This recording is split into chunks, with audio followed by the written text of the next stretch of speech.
Lisa here at Shady Tree Stitches, and thanks for joining me. This week I have a special video for you about cross-stitch fabric. I was sitting here getting some fabric ready to dye, and I thought this would be a great time to show you guys some answers to some questions that I often get. So I'm going to spin the camera around and show you the actual fabrics, and we're going to have a look at the different counts and how they are affected by the same bowl of dye in the hand dyeing process. So I will look forward to you liking, commenting, asking more questions, and sit back and see if you can learn something you didn't already know about the fabrics. Catch you later. All right, so this, my dear Flosstube friends, is all the cuts of fabric I currently can do at Paddock Lane Designs. There is one that I can't get at the moment, and there's another that is really hard to get due to all the COVID shutdowns and things across the world. And it's a global crisis, and suppliers everywhere are having problems, so know that that's why. Now, the first thing that you'll notice is that I have got slightly different colors here. That is because when I order, I get white, antique white, and sometimes ecru. I use all three in my dyeing process. They all have a slightly different outcome, but mostly it's just a matter of what I can actually get my hands on. At the bottom of this beautiful picture, you can see the even weaves. Now, the even weaves I've got are in 32 and 28 count, which means that they are a Lugano and a Murano. So they're the different types of even weaves. And if you have a look close, you can see that they have a very even weave. The bottom one is in the opalescent, 28 count opalescent, and then the one above that is 28 count regular, and then above that you have got a 32 count. And that count is to do with how many threads you get in an inch. Okay, so that's how many threads there currently are in the inch, and when I get to the end of the dyeing process, you'll see that these numbers of threads actually do shrink a bit because of the process. The next ones I have here in the middle are my linens.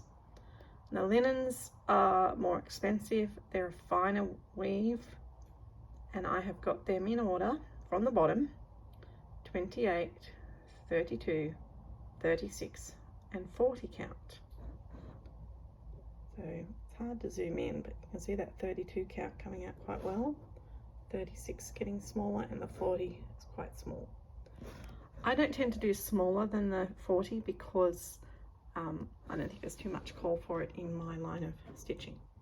Then we go to the aiders, and I've started with the smaller count, the 18 count aider with an opalescent and a regular, 16 count, and then the 14 count and the 14 count opalescent.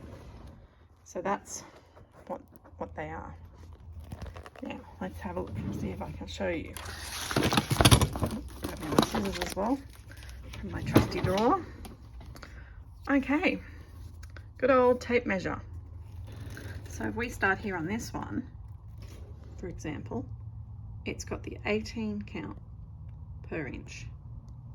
I'm not going to sit here and count them, and you can see that there is far more threads in the 40 count. So we're going to see when these come out. Now, all of these lovely pieces are all cut to what I cut as my medium size. It's an Australian fat quarter.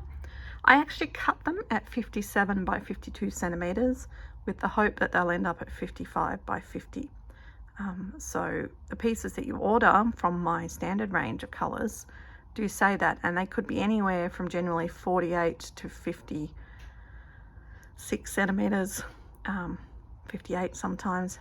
It depends, but you'll be within about 2 centimeters of the 50 by 55 centimeters. And for those of you who live in the other part of the world, we are metrical here. So my tape measure,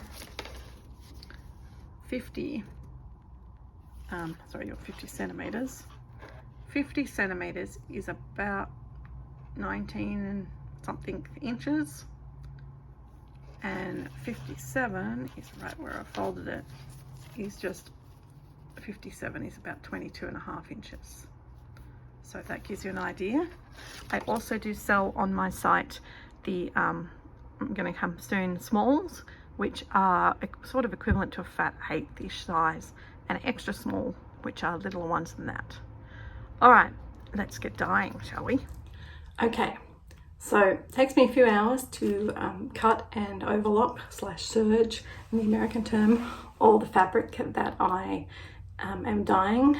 And so what I showed you is half of what I'm doing today. Doing 2 colors, misty and gray and blue sky, 2 of my popular ones.